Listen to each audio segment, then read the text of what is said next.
We were watching rom-coms because we were analyzing them. And as a dude, I've only watched rom-coms when I'm with a girl or a date. So I haven't had a tremendous amount of across the board rom-com exposure. I've seen maybe 5.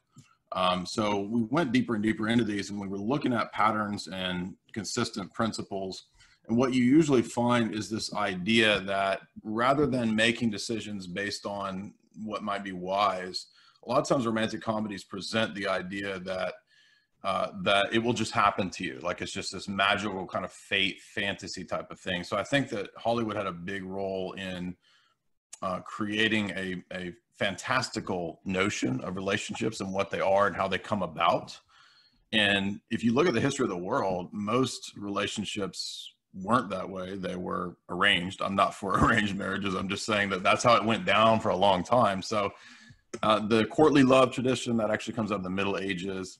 And it's kind of, again, a fantastical notion. So the first component of this kind of stuff would be just the idea that that you don't make decisions for a mate or for a spouse on the basis of what's wise or what's a long-term goal as part of the process. I mean, obviously looks and all that matters. I'm not saying that doesn't matter, but I'm just saying you have to have these bigger, higher level issues to agree upon.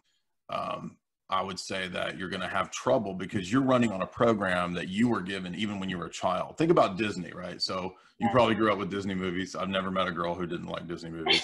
Disney is my favorite. Yep. Exactly, right. So, and I'm not saying every Disney movie is bad, but if you think about one of the things that they consistently put forward is the princess, right? The princess programming. It's an intentional plan to get girls to see themselves as completely entitled.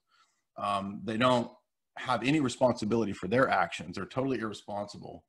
And then in turn, what that does is it kind of produces this kind of bratty, bitchy, wannabe princess girl that is not going to be attractive to a guy. And I fully admit there's programming for guys too. I understand that. But just for the girl perspective, what do you think about messages in Disney movies? Have you ever thought about that?